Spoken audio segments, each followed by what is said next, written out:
I'm not sure why I'm recording this, or if anyone will ever believe me, but I need to say it out loud before I start doubting myself again. My name is Daniel Moore, and what happened to me on Highway 41 in Northern California is something I still can't explain. I've replayed it 100 times, and the more I think about it, the more I realize what I saw wasn't just a trick of the dark. It was real, and it changed everything I thought I understood about the world. It happened late last October, on one of those nights when the cold seems to rise from the ground and wrap around your legs. The sky was moonless, and the only light came from my headlights slicing through the darkness. I was driving back from a work trip in Eureka, heading toward a small motel near Redding where I planned to crash for the night. The GPS kept losing signal, which was already annoying, but I didn't think much of it. Out there, surrounded by endless pine forests, you can drive for miles without seeing a single house or even another car. The trees on both sides of the road looked like black walls collapsing inward, their branches twisted and shaking in the wind. Every once in a while, the headlights caught the pale shimmer of tree bark or the thin shapes of dried grass.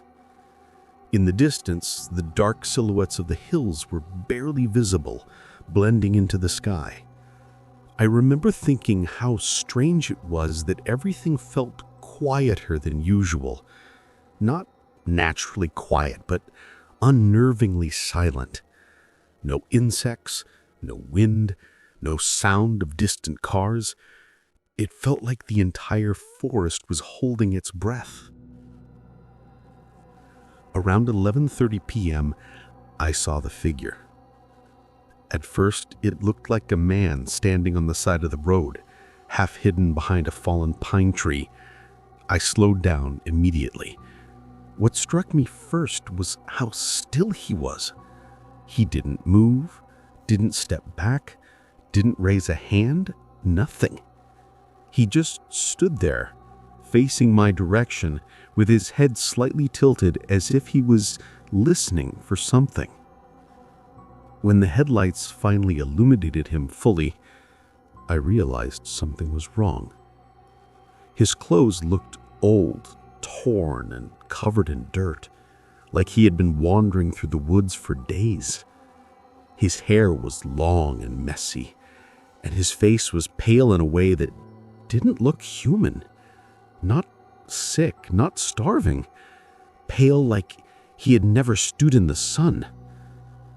I rolled down my window just a little and called out, "Hey, do you need help?"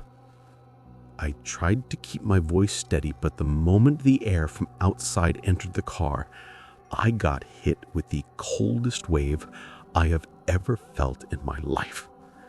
It was like stepping into a freezer. He didn't answer. He didn't blink. That's when I noticed something that made every muscle in my body tighten. His shadow, cast by my headlights, didn't fall behind him like it should have.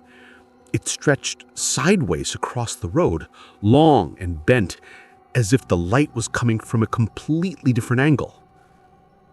I didn't stay to figure out why. I hit the gas and the car lurched forward. I kept my eyes on the road, but my hands were shaking so badly I had to grip the wheel with both hands. When I checked my rearview mirror, the man was gone. There was no movement, no figure, nothing. Just an empty stretch of highway, and the dark forest swallowing everything beyond it. But a few minutes later, the radio turned on itself. There was static at first, sharp and hissing like someone dragging metal across metal. Then beneath the noise, I heard breathing. Slow, uneven breathing.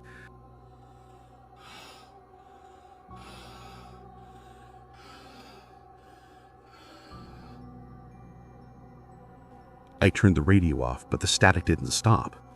The screen on the dashboard flickered, then turned completely black. Even though the heater was on, The temperature started dropping again. I could see my breath inside the car. I tried to focus only on driving, but then something even worse happened. The headlights dimmed for a second, just a flicker. But in that short moment, I saw him again. The same man standing on the side of the road, staring at me as I passed. I was going 60 miles an hour, but he looked as clear as if I had stopped right in front of him.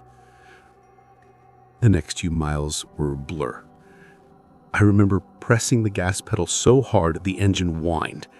The trees on both sides seemed to twist, the branches forming shapes that looked almost human, reaching toward the road. I could swear I heard whispers coming from the forest, carried on a wind that didn't exist. When I finally reached the motel parking lot, I slammed the car door, rushed inside, and locked myself in my room. I didn't sleep at all that night. I sat on the edge of the bed, staring at the door, waiting for the static or the breathing or the figure to come back.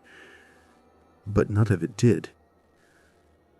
The next morning, when the sun finally rose, everything felt almost normal again. The forest looked ordinary. The sky was clear. My car worked fine. Even the radio played normally. If it weren't for the deep scratches on the passenger side door, scratches I had never seen before, I might have convinced myself it was all a hallucination. But I know what I saw. I know what I felt, and sometimes late at night, when I'm driving alone, I get the same cold wave sliding across the back of my neck. The feeling that someone is watching through the tree line. The feeling that the man on Highway 41 isn't done with me. And the worst part is this. I'm starting to think he followed me home.